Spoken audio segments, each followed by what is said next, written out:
Welcome back. Section 7-5. Here we summarize all our strategies for integration. We first state all our formulae. Integral of x to the power n dx is x to the power n plus 1 over n plus 1 plus c. Notice n plus 1 cannot be 0. That is, n cannot be negative 1. What happens when n is negative 1? You then have integral 1 over x dx. Integral 1 over x dx is natural log of absolute value x plus constant of integration.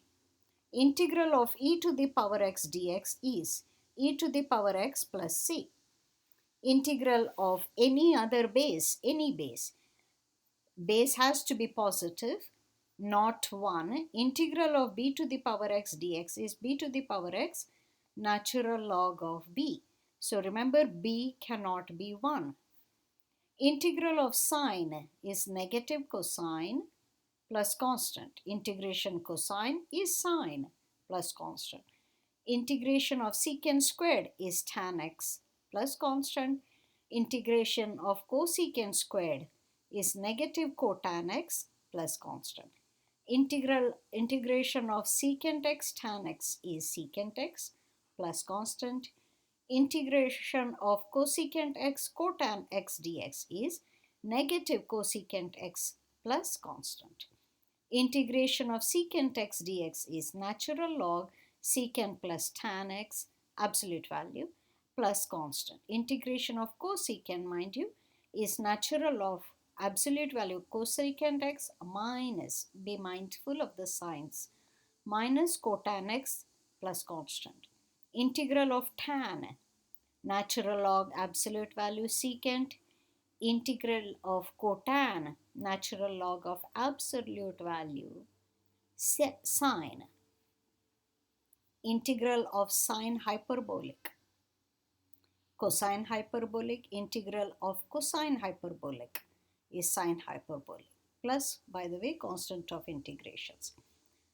Integral of 1 over x squared plus a squared dx is 1 over a tan inverse x over a plus constant of integration. Integration of dx over square root a squared minus x squared is sine inverse of x over a. Okay, plus constant. Integral of 1 over x squared minus a squared is 1 over 2a natural log absolute value x minus a x plus a. This is obtained by partial fractions.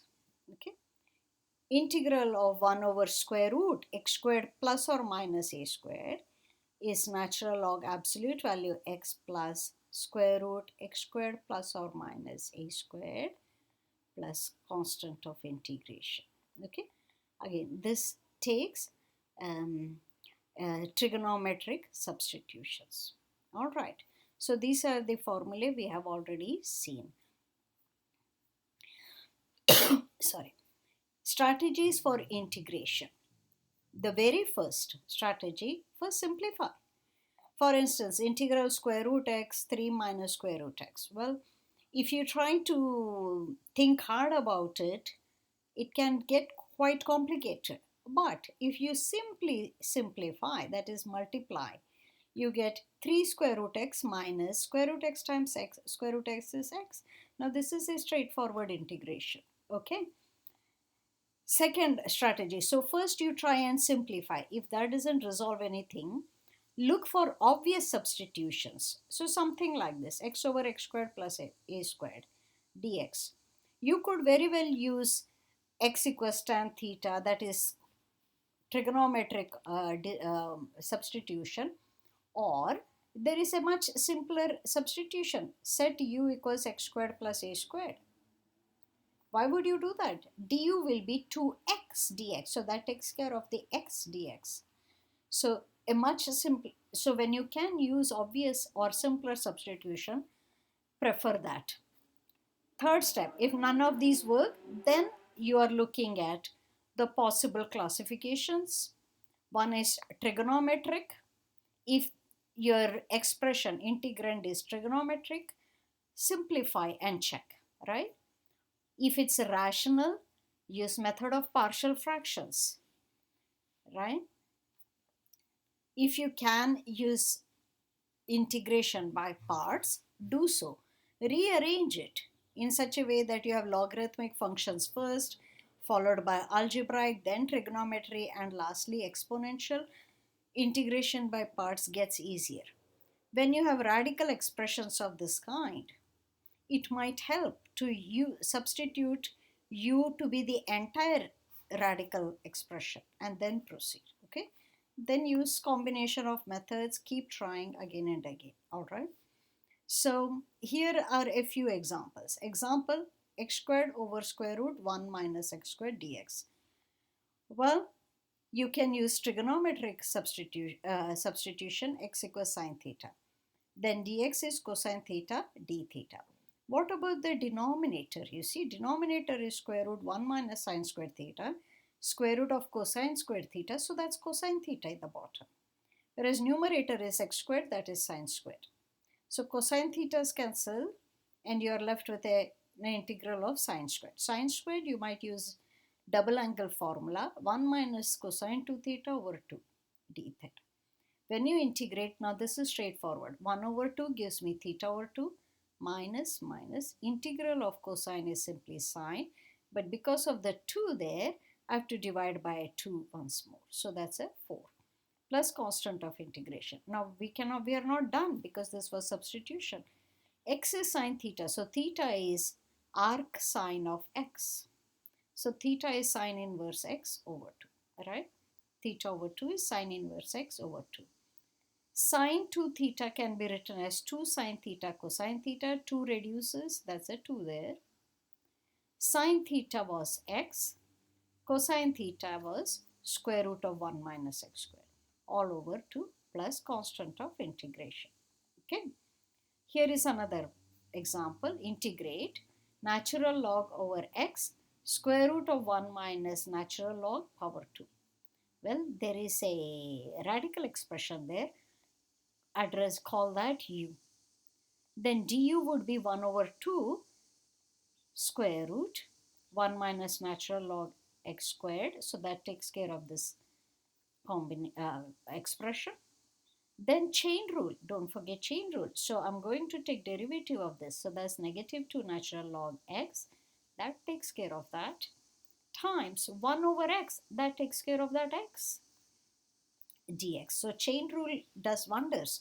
So all of this expression, because of that 2 negative, I will say negative du. These 2's cancel. I have everything in here. So negative du is all of this dx. So integral of this entire expression is negative integral du, which is negative u plus constant of integration. Negative, what was u? U was this radical expression. So sometimes having radical expression alone assigned to a variable simplifies everything a great deal. Okay. Here is an example, another example, integral x natural log x over square root x squared minus 1. Okay, we are going to rewrite it using integration by parts. So when you're writing integration by parts, it helps to put the logarithmic function first. Now, so all of this natural log x I'm writing first, the rest later. So notice integration by parts gets me natural log out, integral of this.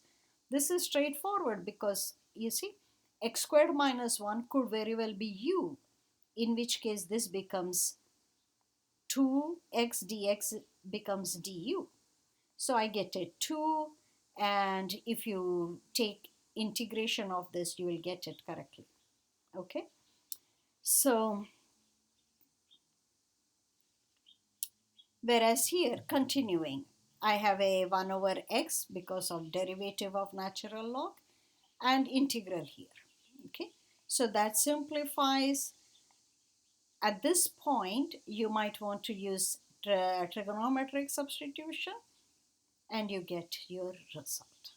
Okay, if x is secant theta, x squared minus 1 is tan squared. So square root would be simply tan over x. try a little bit, you will see the answer. Okay. So basically, you might want to use several combinations and then proceed. An elementary function is a function which can be obtained from rational, power, exponential, logarithmic, trigonometric, inverse trigonometric, hyperbolic, and inverse hyperbolic functions. So that is all the functions we have seen in our calculus 1 and 2 courses. You take these functions and apply, combine them using addition or subtraction, multiplication, division, and composition. So these are the 5 operations you're allowed. So the function you obtain using these functions, using these operations, is called an elementary function. So throughout our course, we have only been dealing with elementary functions. Notice though, just because a function is elementary doesn't mean its integral is elementary.